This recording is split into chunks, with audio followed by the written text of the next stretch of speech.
Sekali lagi, bangsa kita ini bangsa besar. Indonesia adalah bangsa besar, negara besar. Kalau saya dengan cara apapun akan saya bangun lebih baik dari negara-negara tetangga.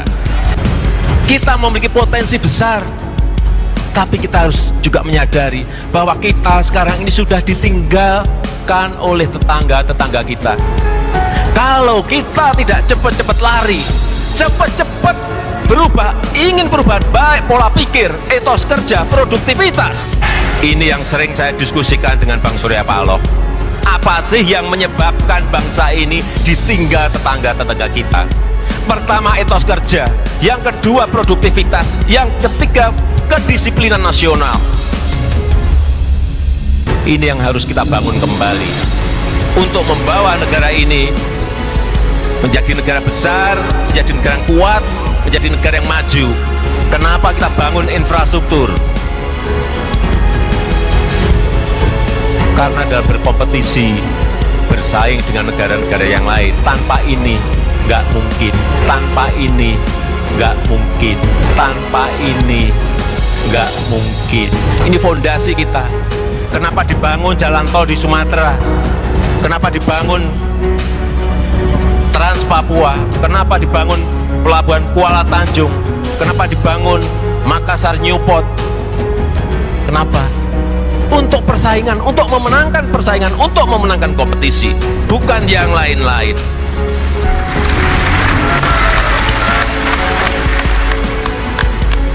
Kenapa dibangun Trans Papua?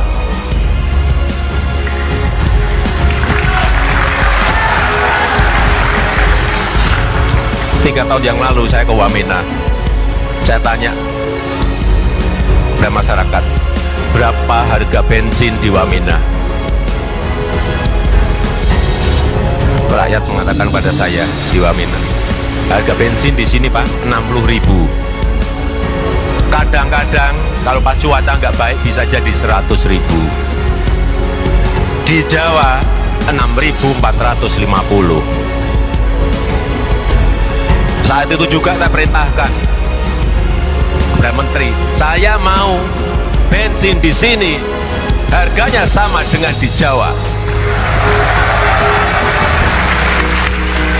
Bayangkan di Jawa kalau naik 500 perak saja demonya 4 bulan. Di sini naik 1000 perak saja demonya sampai 6 bulan. Saudara-saudara kita yang di Wamena, yang di Pegunungan Tengah, harga 60.000 diem bertahun-tahun.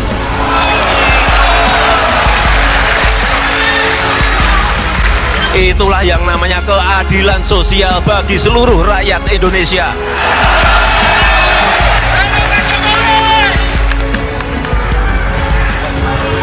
Ada yang bertanya lagi kepada saya, kenapa jalan Trans Papua itu dibangun? Apakah nanti akan memberikan pertumbuhan ekonomi? Ini kayak telur sama ayam. Ini sekali lagi juga bukan karena yang lain-lain. Ini adalah pemerataan, ini adalah keadilan sosial bagi seluruh rakyat Indonesia. Kalau sudah membangun seperti itu, jangan memakai hitung-hitungan untung dan rugi. 3 tahun yang lalu, saya pergi ke perbatasan-perbatasan kita. Di Entikong, di Arok, di Nangabado, di Motahain, di Motamasin. Saya bandingkan perbatasan, kantor perbatasan kita, misalnya di Motahain, dengan tetangga kita di Timur Leste. Lah kok bagus di sana? Saat itu juga saya perintahkan saat itu pada Menteri PU, saya ingin kantor-kantor kita, pos perbatasan kita 3 kali lebih baik dari yang di sana. Ternyata kita juga bisa melakukan itu. Sekarang coba lihat, dulu, nih katanya dulu, orang-orang kita di Kabupaten Belu, kalau mau foto, mau selfie, pergi ke tetangga. Sekarang kebalik, dia yang pergi ke kita untuk foto selfie. Artinya apa? Ini bukan apa-apa, ini bukan masalah pos, bukan masalah kantornya, tetapi ini ada martabat, ini harga diri bangsa. Sekali lagi, bangsa kita ini bangsa besar. Indonesia ada bangsa besar, negara besar. Kalau saya dengan cara apapun akan saya bangun lebih baik dari negara-negara tetangga.